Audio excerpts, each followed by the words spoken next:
Hello, and welcome to Dreamleapers Inspiration. I'm your host, Harriet Cole. So happy to be with you today. It is a beautiful day here in New York City. I hope it's beautiful wherever you are. It's very white and the sky is crisp. It snowed and snowed and snowed all day yesterday, and it was actually kind of warm. So I'm guessing whenever I meander outside, it might be a little slushy, but the sky is beautiful. And as always, I'm grateful for the day, grateful to be present, grateful to be here with you, welcoming you from wherever you are. I see my friend Sekou over in Nashville. Welcome, Sekou. Welcome to all of you. Thank you for joining me. And thank you for making the decision to get inspired as you begin this day. I think it's important for us to make this choice to get inspired, to be inspired, because everything is about choice, isn't it? We choose whether we are going to walk a particular path. We choose whether we are going to allow ourselves to succumb to our emotions or stay strong and steady throughout whatever is happening in our lives. It is a choice. And we make choices all day long, every day, whether they are conscious choices or not. And you know, what I like to have us think about is how we can be conscious all the time. How can we make the choice to pay attention, to have our eyes open, to recognize what's happening in our world so that when we are aware, we can make choices that make sense? Because the reality is, we make choices anyway. Every time you take a step, it's a choice to take that step. It's a choice to move in whatever direction your feet take you, right? Every time you make a choice in your mind, what you're going to think about, what is going to be either a distraction or a focus that could still be a distraction. You know, what do you train your mind on throughout the day? All of these are choices, even if we don't realize it. But when you realize it, when you think about it, when you acknowledge that there's so much power that you have, that you can use if you exercise your ability to choose how you are going to approach whatever is before you, then you are actually engaging your power. And today, what I wanted us to think about is steadiness. You know, there's so much going on in our world. There seems to be a desire to just break out, right? We've been at home for a long, long time. Many of us still quarantined. I learned, however, I talked to a young woman who lives in Scottsdale, Arizona, a week or so ago.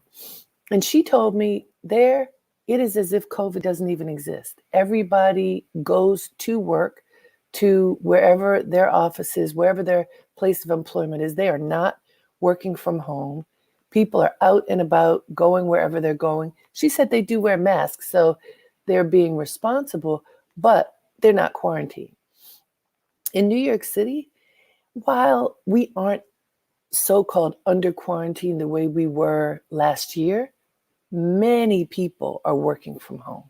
And I know that that's true in Los Angeles and in other parts of the country. And because it's been so long, it's been almost a year, many people feel like they just want to break out. You know, like it was the Super Bowl, and how many people went to a gathering? Maybe it wasn't at a huge place, but was it at somebody's house other than where you live?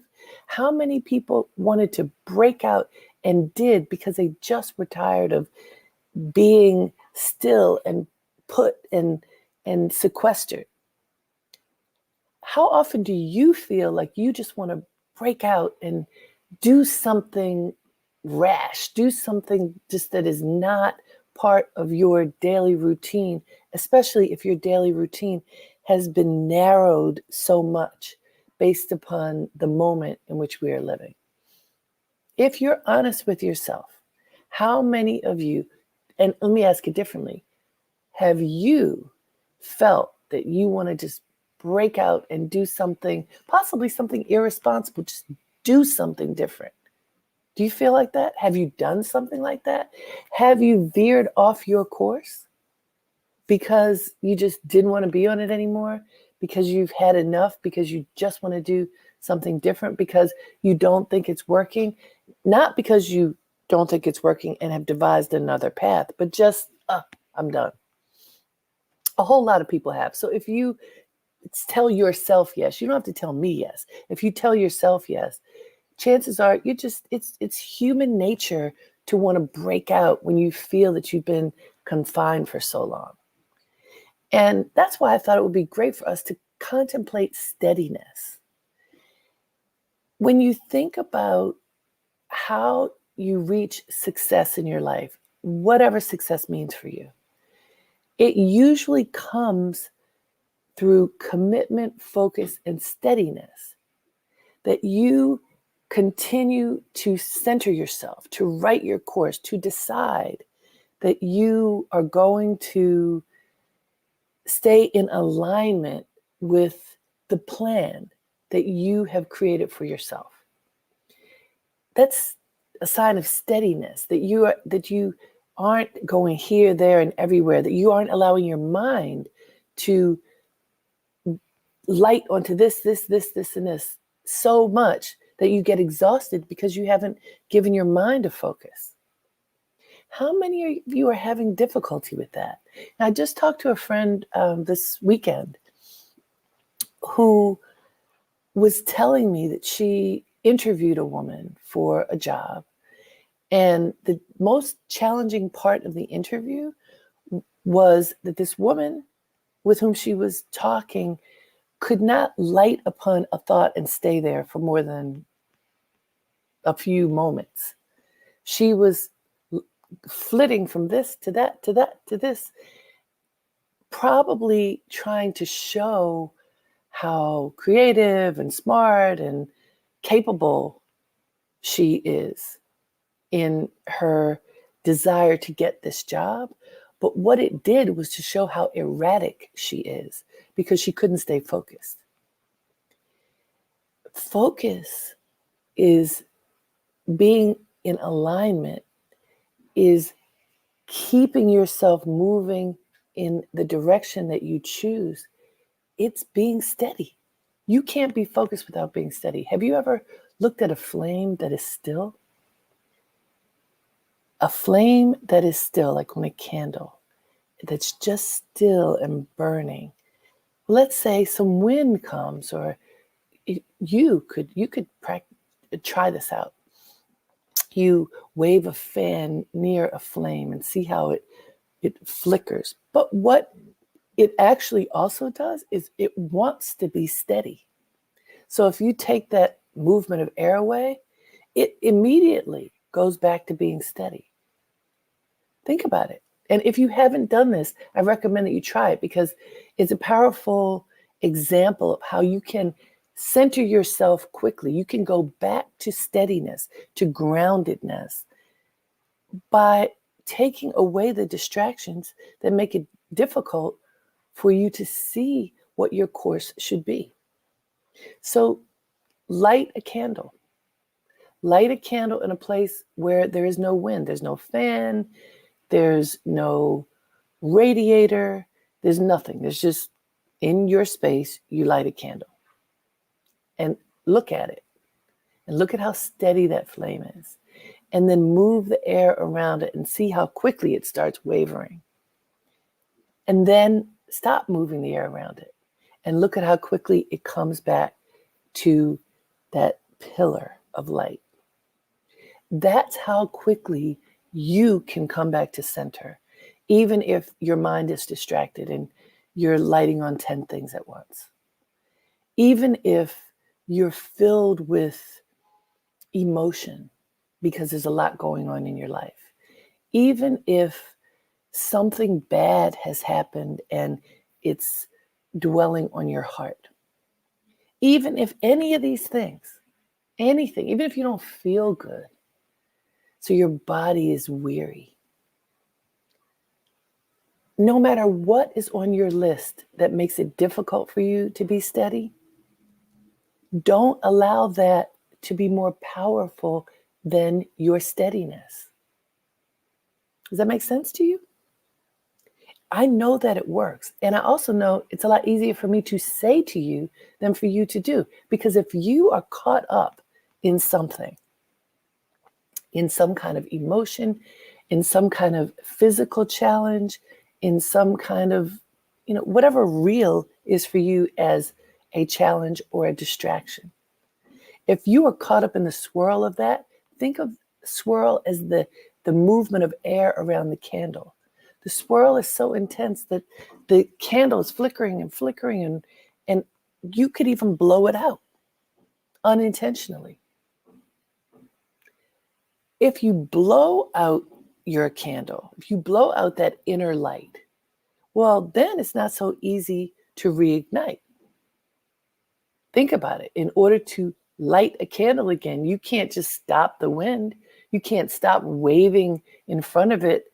You can't take away the movement of air and get a candle to reignite. You have to light it again. So this is why if you think about yourself, why you don't want to extinguish that inner flame of knowledge, of self-knowledge, of self-awareness, of connection to God. You don't want to extinguish that flame because your steadiness disappears. And then you have to dig deep in order to get it back. You can get it back, but it's way better if there's at least a flicker of that light remaining. Make sense to you? It is a powerful thing to think about. And in the practice of yoga meaning union, mind, body, spirit. In the practice of yoga, steadiness is a prize that everyone wants. Why? Because steadiness allows you to sit in an upright posture, allowing your whole being to enter, allowing it to welcome healing energy, to emanate positive energy, to see whatever the truth is for you. Steadiness is what allows you to reach that space. When you do yoga postures, hatha yoga postures, and there are different forms of hatha yoga, but if you do hatha yoga postures, they're designed to open your being and to allow the greatness of God to fill you, to fill your space, to fill your brain, to fill the pulsing of your heart, to move through your every breath so that you can experience steadiness and alignment within your being and alignment in connection with the greater being. When you feel that, when you are in a yoga practice and you feel that, it is incredibly empowering because it is a different feeling than what you might imagine if you haven't had this feeling yet. But it's a sense of just being. Like, wow, I feel good just as I am. I am connected to the truth. I am still and steady and comfortable, at ease, as one with my own being, in my connection to God, and ultimately in connection to others. It's a wonderful feeling that you can have in a fleeting way, but the steadier you become, the longer you can stay in that space. It is incredibly powerful and not so hard to reach. The challenge is to stay there, and steadiness is what helps you to get there and stay there. Now, I'm going to read you a quote. Oh, there were so many great quotes about steadiness, but here's one that I think is helpful as we're thinking about our goals in life. We often talk about how, on Dream Leapers Inspiration, how are we inspired to reach whatever that dream is, whatever that goal is that we have for our lives. So here we are. Here's a quote from Wallace D. Wattles.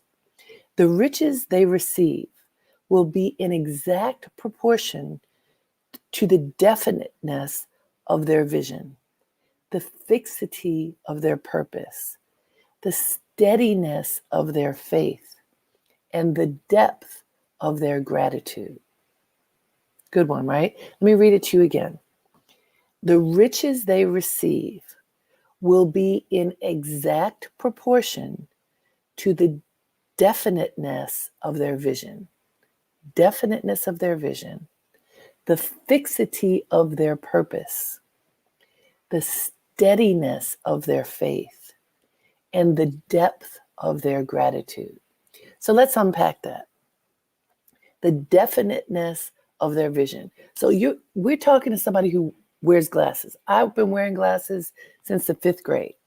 So in my actual literal vision, if I take off my glasses, I'm a little bit in trouble. And I want to tell you, just yesterday, walking outside, any of you who wear glasses, and the glasses and the mask, it's a challenge because the glasses fog up and then you can't see and you don't want to stumble. I mean, it's just all the things, right?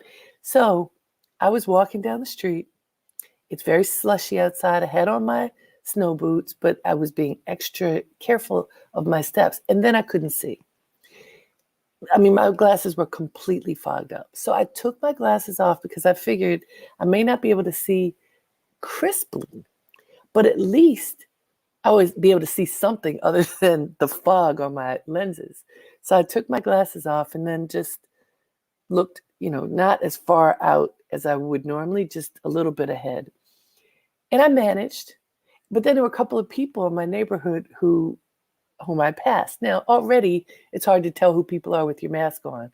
But there were a couple of people who were like, "Hi, Harriet." And I look up.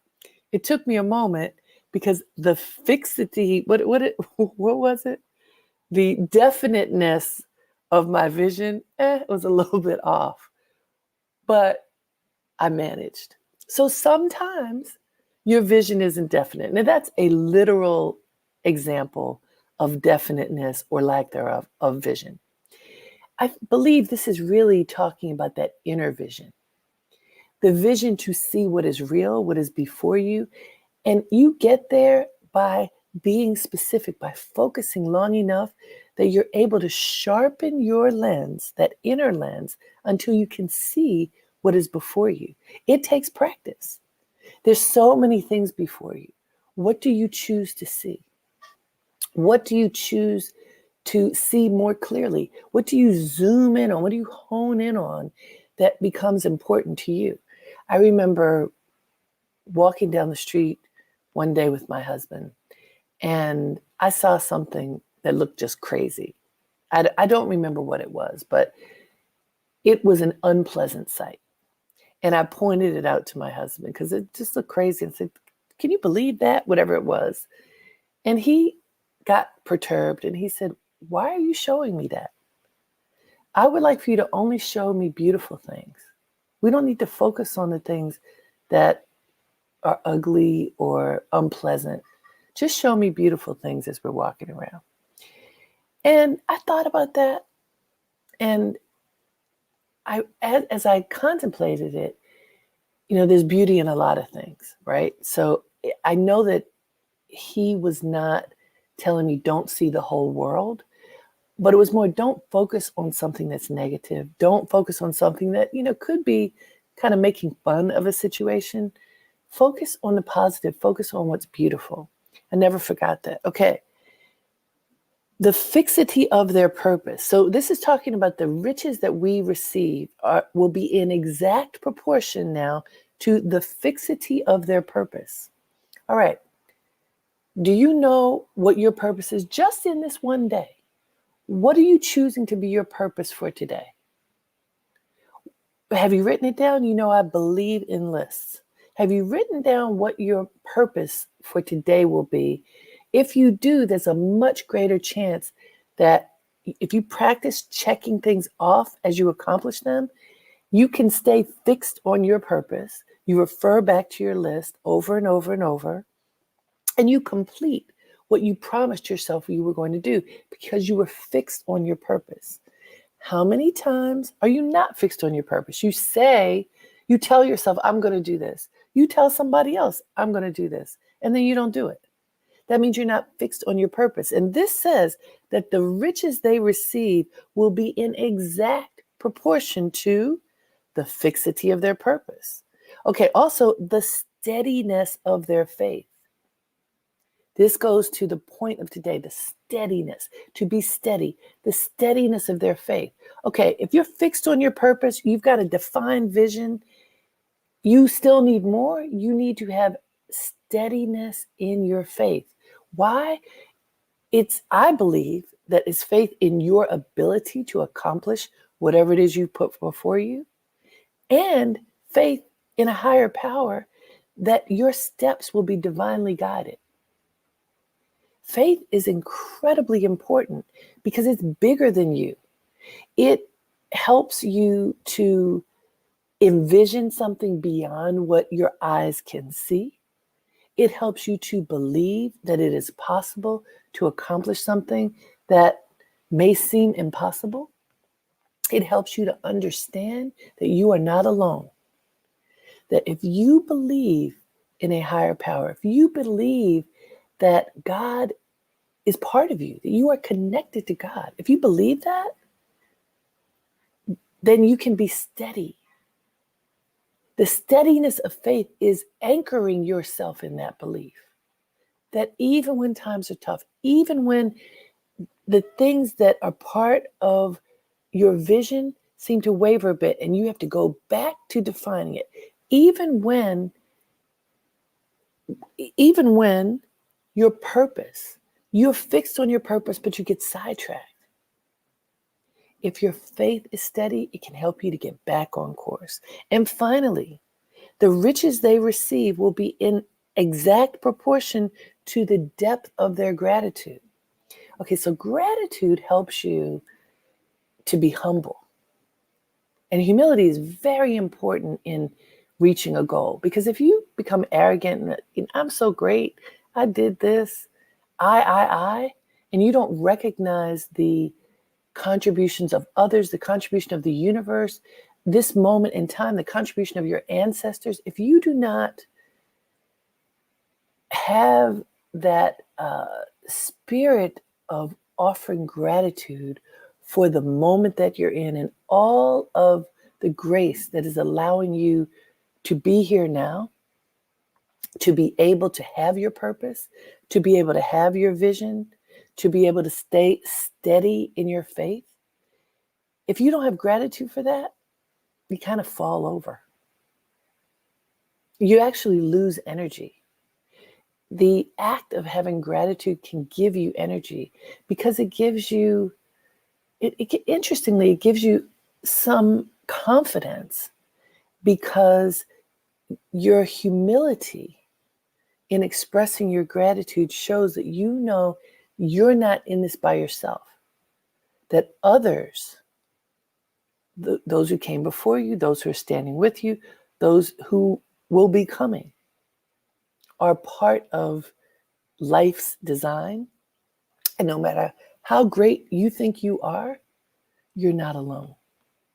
So gratitude for all that has allowed you to get to this moment helps to anchor you.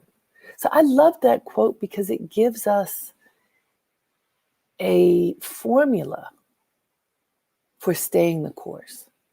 And right now, when so many of us want to break out and just not have to follow all these rules that seem so restrictive, if we remember to stay steady in our resolve to follow our path, whatever that is, and not break out and do something erratic or irresponsible, but to stay our course, then beautiful things will happen.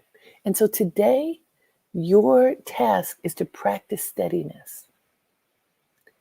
I want you to write it down. I want you to pay attention to what you're seeing. Pay attention to what you're thinking. Pay attention to the goals that you have listed for the day, your purpose for the day. Check off those goals so that you actually accomplish them. Keep grounded, steady in your faith, anchored in your faith. Yeah? And express your gratitude for being here in this moment. All of these together will keep you moving in the direction that your heart desires. You will be conscious and intentional about where you're headed because that's the choice that you will have made. Shall we do this? I think it's worth doing. Write down steadiness at the top of your to-do list today. And then write down at least 4 things that you can do today, little things, to help you stay in alignment with your own steadiness. And then do them. I challenge you to do it. It's a worthwhile challenge. So go for it. Do it. And if you want to share what you've done, I want to know. Until next time, everyone, have a great day and make it count. Namaste.